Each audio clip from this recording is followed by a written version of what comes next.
The light filtering through the infirmary window made Ren blink. His head throbbed, but the effect of the potion they had given him was making the pain fade gradually. Taro almost jumped from his chair. "Finally," he said. "Are you okay? I thought you had died." Ren tried to sit up, but the world spun momentarily. "What? Stay still." Taro gently pushed him back to the bed.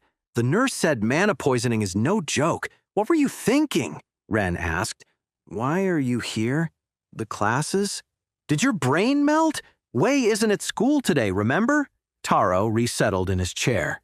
"And Lin left me here to wait for you to wake up, and wait for punishment too, when she found out I helped you escape training."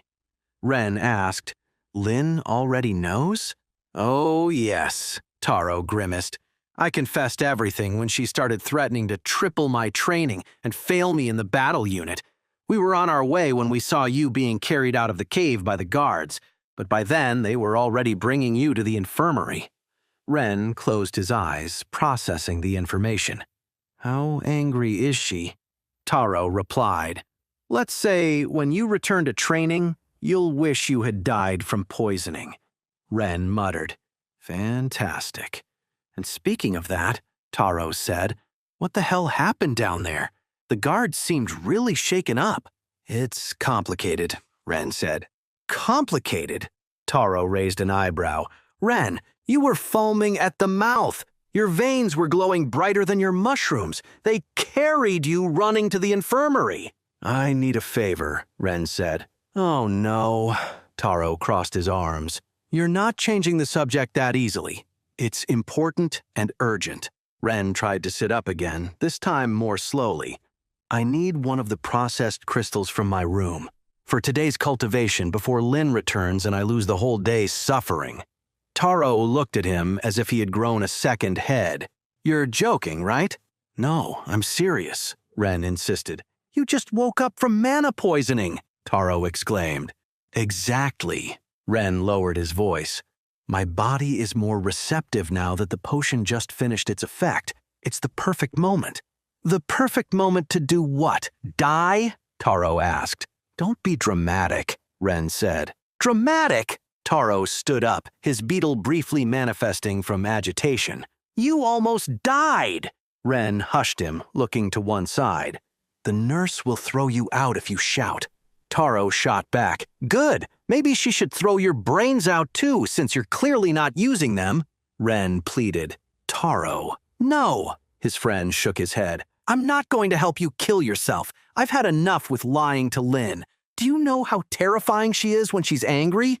Ren said, "I do know, and I'll owe you one." "You owe me like 50, Taro retorted. "And I'll take you to gold rank," Ren smiled. "Please." Taro stared at him for a long moment, then looked aside, feigning disinterest.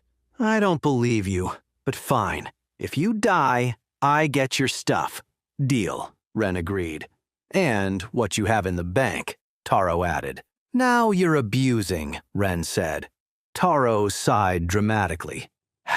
"Fine. What do you need?" "The usual processed crystal," Ren lay back down. "And one more thing." "What?" Taro asked. Ren smiled mysteriously. "A hydra?" Lin frowned while the guard finished his story.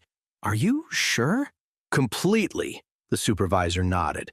"2 heads, transparent scales. I've never seen anything like it, and for it to be so close to the surface." Lin asked, "And you say it was chasing Ren specifically?" The supervisor said, "Followed him until it had to return from lack of energy. The boy must have really bad luck for a beast of that level to waste so much energy in a place without mana in a chase. Or maybe it was good luck because he survived." He continued, "He even got us out of the initial surprise and suggested how to stop it. An interesting kid. Shame about his beast. I guess he does have very bad luck, without doubt." Lin processed the information. Something didn't add up. Ren wasn't weak, but his beast was, even with all his training. How could he have found a hydra? How deep had he gone? And if that was the case, how had he survived so long at that depth? "Thank you for your time," she said, turning to leave, when something caught her attention. A presence in one of the nearby trees. This wasn't the kind of concealment a normal student would use. There was something semi-professional about it.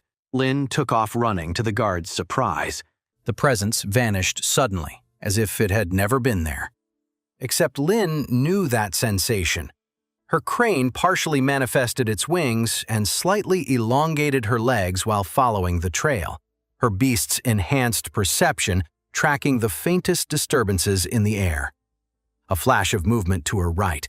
Someone appeared for an instant before vanishing again. Interesting, Lynn murmured. The jumps were becoming more abrupt now, almost clumsy in their haste.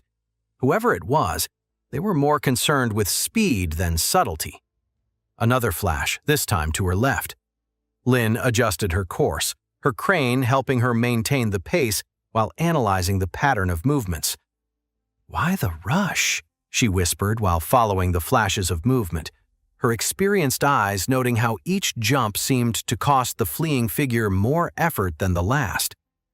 The chase led them toward a more densely wooded section. Clever, Lynn had to admit it, but not enough. The girl staggered upon appearing on the last branch before the administrative building. Her jumps had become clumsy, each transportation consuming more energy than the previous one. One last jump, she thought, while focusing on the director's window. Her beast protested. Too many jumps in too little time, especially after the strain in the depths. "Your jumps are terrible today. I didn't teach you to." The director began, having perceived her long before she arrived. When she appeared inside the office, her legs gave way beneath her. She held on to the edge of the desk to avoid falling. The director rose, alarmed. "What happened?" "I saw." "Sit." The director quickly moved a chair toward her, his concern evident. "Are you hurt?" She shook her head while dropping into the chair. "Just tired. Too many jumps." "Are you sure?" "Yes. I was following the mushroom boy as you asked," she began, her breathing still agitated. "He entered the caves this morning." "The caves?" The director frowned, but then remembered. "Ah, Wei is out today," his expression becoming understanding. "Economic troubles. Wouldn't be the first student trying to recover their investment working extra in the mines. But I don't see how that's reason to—" "It's not that," the girl shook her head. "They carried him out unconscious. Mana poisoning." "What?" Hey amazing viewers, it's Renz here. Thanks for sticking with us. By the time of the release of this video, only 6.9% of our viewers have joined the party by subscribing, and 93.1% of you might miss out on our next mind-blowing video. So what are you waiting for? Hit that subscribe button and join the exclusive club.